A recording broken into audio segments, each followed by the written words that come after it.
Alô amigos, esse é o canal Roberto Kodama, trazendo a análise do jogo Fluminense 1, Ceará 0. Fluminense, mais uma vez, brilhou a estrela de Cano. Cano, que temporada faz esse atacante? Cano, o grande nome do Fluminense na temporada, e faz o gol que derruba o Ceará e deixa o Ceará numa situação muito difícil na competição. Terá forças o Ceará para reagir no campeonato, porque depois o próximo jogo é contra o Corinthians fora de casa. E após o jogo do Corinthians, tem dois jogos relativamente mais fáceis. O Avaí fora de casa e o Juventude em casa para terminar aí a competição. Quem sabe nesses dois últimos jogos esteja aí a salvação do Ceará, porque contra o Corinthians fora de casa vai ser outra pedreira.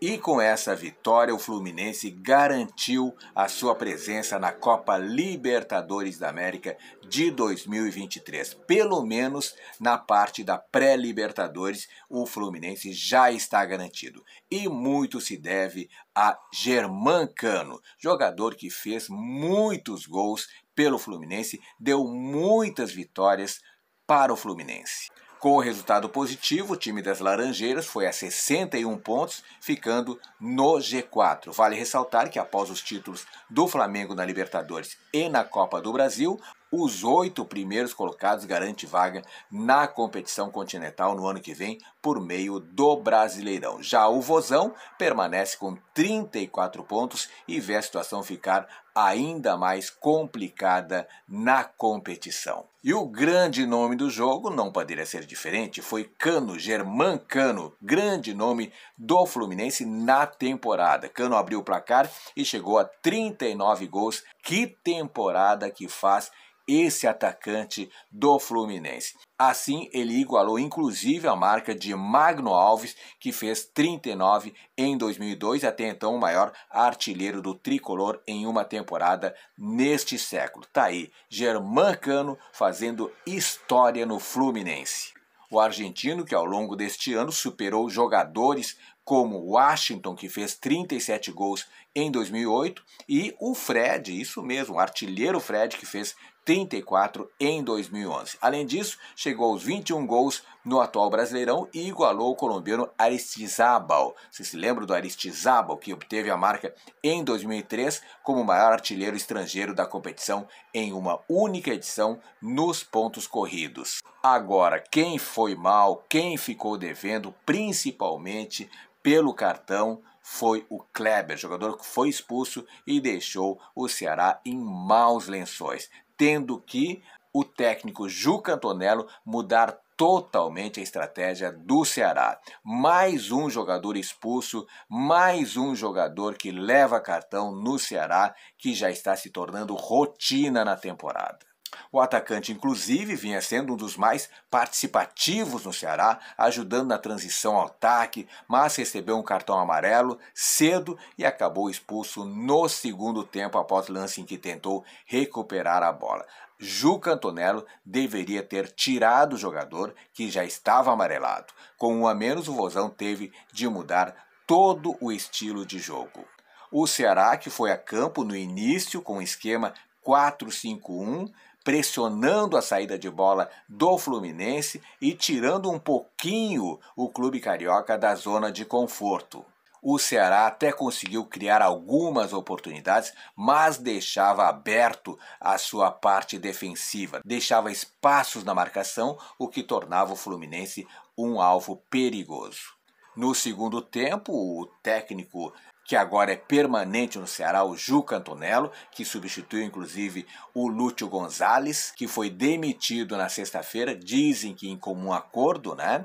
O Juca Antonello apostou aí na velocidade dos seus jogadores. Porém, com a expulsão do Kleber, teve que mudar tudo de novo e depois do gol do Fluminense, o Ceará não mostrou mais poder de reação.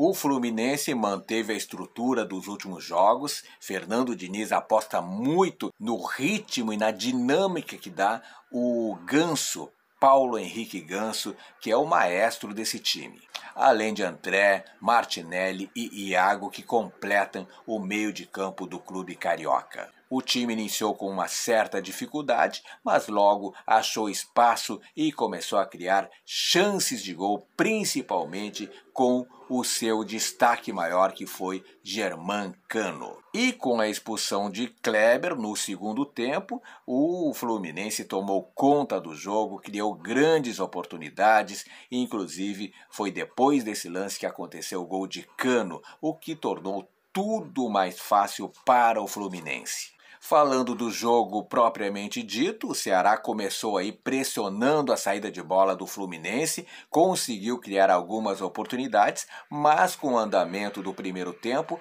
o Fluminense conseguiu igualar as ações e criar inclusive boas condições de fazer o seu gol. O Fluminense teve inclusive a chance de abrir o placar em um lance incrível, um lance inacreditável, em que Arias achou Cano e ele deu um foguete que explodiu na trave. No rebote, Iago bateu e mandou na mesma trave. O Fluminense, inclusive, chegou a balançar as redes quando Martinelli cruzou e Cano fez o gol, porém foi marcado posição irregular do atacante, estava impedido o Germancano. No segundo tempo se verificou aí um jogo aberto entre o Fluminense e o Ceará, ambos atacando, até que aconteceu um fato que mudou toda a trajetória do jogo, a expulsão de Kleber. Em um lance de ataque do Ceará, Kleber perde a bola e na tentativa de recuperação lança um carrinho, o que acarretou a expulsão do jogador. A partir daí, as coisas ficaram muito mais facilitadas para o Fluminense. O Fluminense, a partir daí, dominou o jogo e foi para o campo de ataque em busca da vitória que ele tanto precisava para se garantir na Libertadores. E acaba acontecendo num lance aí de finalização de Arias, em que a bola ficou aí meio mascada, e aí no meio da defesa apareceu o Cano, que apenas desviou para o fundo da rede e fez o L. E nos minutos finais o Ceará foi a todo custo aí pro ataque, tentando fazer o gol de empate, o que daria uma certa tranquilidade, né, em vista do momento delicado que atravessa na competição. Mas, apesar do Fluminense dar espaço para o Ceará não aproveitou e aí o placar ficou em 1-0 para o time adversário, para o time visitante. Fluminense muito bem na competição, está garantido na Libertadores e o Ceará realmente cada vez mais fica numa situação delicadíssima na competição. Conseguirá Juca Antonello reagir com o time? É o que veremos nas próximas partidas, sendo que a próxima será uma batalha, uma pedreira. Tem o Corinthians em São Paulo, na Neoquímica Arena. E depois tem, como eu falei antes, o Avaí na ressacada, o que não é impossível de vencer, e tem o Juventude em casa, que é obrigação vencer, porque o Juventude tem apanhado de todo o mundo. Portanto, os dois últimos jogos podem determinar a sorte do Ceará neste campeonato brasileiro. Irá para a Série B, cairá para a Série B ou conseguirá se segurar na Série A em 2023? É o que veremos no decorrer da competição. Muito obrigado pela audiência, beijo no coração e fique com Deus.